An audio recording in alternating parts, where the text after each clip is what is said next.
Bom dia a todos. Hoje nós iremos iniciar lendo Amós 8. Só que eu gostaria de falar um pouquinho, que eu estou um pouquinho gripada, né? Por causa do excesso de calor e ventilador ligado, então ela está com rinite, sinusite, então se eu tossir eu peço desculpas, tá bom? Eu vou ler o versículo 8. O Senhor, o soberano, me mostrou um cesto de frutas maduras. O que você está vendo, Amós? Ele perguntou. Um cesto de frutas maduras, respondi. Então o Senhor me disse: chegou o fim de Israel, o meu povo não mais o pouparei. Naquele dia, declara o Senhor, o soberano, as canções no templo se tornarão um lamento. Muitos serão os corpos atirados por todos os lados. Silêncio. Ouçam, vocês que pisam os pobres e arruinam os necessitados da terra, dizendo: quando acabará a lua nova para que vendamos o cereal? E quando terminará o sábado para que comercializamos o trigo, diminuindo a medida, aumentando o preço, enganando com balanças desonestas, comprando o pobre com prata e o necessitado por um par de sandálias, vendendo até a palha com o trigo? O Senhor jurou contra o orgulhoso de Jacó: jamais esquecerei coisa alguma do que eles disseram. Acaso não tremerá a terra por causa disso, e não chorarão todos que nela vivem? Toda essa terra se levantará como o Nilo, o rio Nilo, né? Será agitada e depois afundará como o ribeiro do Egito. Esse texto fala claramente sobre desigualdade social. Quando a gente fala de desigualdade social, logo nós imaginamos que é um tema moderno de agora, mas não é. Já era usado há muitos anos atrás, no tempo de Amós, né? Quando os ricos, os reis pisavam nos pobres, né? Quando falamos em desigualdade social, achamos que é um tema novo da nossa era, mas não é. Amós era um pastor de ovelhas em Teguá, ao sul de Jerusalém. Ele cultivava sicomoras. Sicomoras é uma figueira de raízes profundas e ramos fortes, que produz figos. Essa árvore é por diversas vezes citada na Bíblia. Isso que aconteceu data de 760 a.C. Vocês veem, né, que a desigualdade é muito antiga. Ele era apenas um pastor e proprietário de rebanho e representante do povo de Israel. Ele ele era um profeta. Você vê, ele era uma pessoa que tinha rebanho, tudo, mas ele era uma pessoa que não tinha muita cultura, como hoje estudo, né? E Deus usou ele grandemente. Por quê? Porque ele era obediente a Deus, né? E Deus falava com ele através de sonhos, né? A desigualdade e a injustiça social que Amós combatia, né, naquele tempo. Ele era um profeta social por excelência. A justiça e o direito que deve reger a vida dos israelitas. Amós se mostra muito preocupado com os fracos e os pobres, né, os oprimidos daquela época. Na exploração dos pobres, ele vê o presságio da desintegração da sociedade, a despreocupação, o luxo e a falsa segurança de Israel, né, do norte. Vive um século de ouro. Em Samaria reina o luxo, o esquecimento dos pobres. Quanto mais luxo tem, mais longe de Deus você é.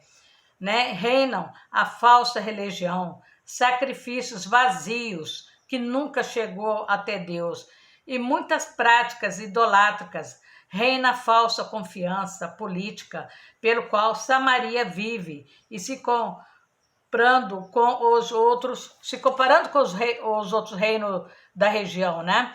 Mas a desintegração da justiça interna, né, anuncia catástrofes. Assunto para uma grande reflexão nos nossos dias, viu, gente?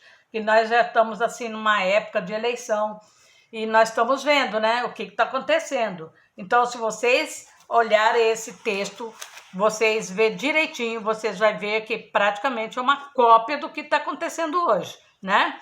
Amós era um profeta de Deus e ele teve visões de gafanhoto, fogo, né? E prumo, que Deus ia prumar a terra. Amós, ele foi expulso do Reino do Norte, né? Por ele falar para o rei o que ia acontecer sobre a ganância dos comerciantes, o dia do Senhor, né? Que o Senhor iria fazer. E Amós, ele denunciou o castigo que Deus ia dar a todas, né? A todas as nações vizinhas. Em seguida ele inclui ajudá-la a Israel, né? E ele tem o supremo controle de todas as nações e todos prestarão conta a ele, que é a Deus, né? Que Deus tem o controle de tudo. Os outros podem achar que Deus não está vendo nada, que eles estão lá no mais alto grau e Deus nunca vê nada, né? Mas eles estão errados. O abastado e poderoso povo de Samaria, capital de Israel, tornara-se próspero, ganancioso e injusto. A escravidão ilegal, que a escravidão era bem antiga, viu, gente? Não era só que quando a gente fala de escravidão vai falar só do Brasil, não é não. Daquele tempo já tinha, né? A escravidão ilegal, imoral, era o resultado da cobrança de impostos abusivos, de confisco de terras. Hoje nós temos também, paga 1001 impostos, né? Havia também crueldade, indiferença para com os pobres. Ninguém ligava para os pobres. Os pobres eram praticamente esquecidos. Deus está desgostoso por causa da ganância dos homens e ele não tolerará a injustiça. Portanto, ignorar e desprezar os pobres é desprezar aqueles a quem Deus ama. Devemos agir com compaixão para eliminar a injustiça e ajudar a cuidar dos que enfrentam, né, necessidade. Eles viviam uma religião superficial. Embora muitas pessoas tivessem abandonado a verdadeira fé em Deus, porque eles serviam a um Deus pagão, ainda julgavam-se religiosos e praticavam uma religião superficial, bem longe do ensinamento de Deus. Amós era apenas um criador de ovelhas, no entanto, tornou-se um canal das mensagens de Deus e outras pessoas para Deus, né? E que avisava as outras pessoas, né? Ajudava. O Senhor pode agir por seu intermédio para realizar coisas extraordinárias. Deus pode, através da gente, Deus pode realizar coisas extraordinárias, né? Que nem no meu caso, eu sou apenas uma professora, mas Deus falou, abra um canal e prega o meu evangelho. Eu não estava nem preparada para isso, mas Deus falou, vá. E eu não vou desobedecer a Deus, que eu não sou boba, né? O livro do profeta Zacarias e outros registros históricos dessa época mencionam um terremoto que teria acontecido nessa ocasião. A profecia de Amós a respeito da destruição dessa nação se cumpriu através da invasão de Assíria. Esse Deus sempre mandava os seus profetas alertar o povo antes de castigá-lo, para depois não ter nenhum argumento que não foi avisado. Essa tropa que invadiu, eles eram os soldados que não tinham medo do rei, eles não tinham medo de nada, eles não temiam ninguém. Então eles entraram e acabaram, né, com a cidade. Mas foi o quê? Deus que deixou, né? Deus deixou eles sofrer tudo isso para ver se eles melhoravam. Às vezes Deus coloca um obstáculo na vida da gente para a gente ver que a gente não é nada, né? Que a gente está em desobediência com Deus, não fazemos as coisas que Deus manda. Então isso também tem um custo, né? Que nós vamos ter que pagar por isso, né? E Deus não gosta de ver você pisar nos pobres, humilhar, né? E Deus está vendo. Todo mundo pode achar que Deus não está vendo, mas Deus está vendo tudo. Então, hoje, nós vamos fazer uma oração. E quando eu falar em nome, quando eu pedir para vocês colocar seu nome, vocês colocam, tá?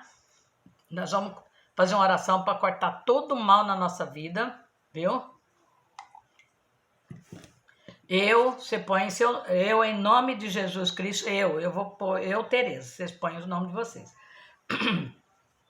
Eu, Tereza, em nome de Jesus Cristo, eu corto, renuncio a todo espírito de impaciência, mágoa, agressividade, síndrome de pânico, doenças hereditárias, maldições, desespero. Eu, Tereza, corto e renuncio a todo espírito de autorrejeição, todo espírito de injustiça, violência, racismo. Eu, Tereza, corto e renuncio a todo espírito de guias, falsa religião, alcoolismo, ciúme, inveja, preguiça, hipocrisia, falsidade. Eu, Tereza, corto e renuncio a todo espírito de magia negra, bruxaria, né? Missa negra e bruxaria. Eu ordeno a todo espírito do mal que foi enviado contra mim e contra todos os meus parentes, meu serviço e tudo aquilo que eu tenho, que vá aos pés de Jesus Cristo e que Ele me liberte de todo mal e a todos da minha família. Pelo sangue de Jesus Cristo derramado na cruz do Calvário, eu declaro que estou liberta em nome de Jesus. Amém.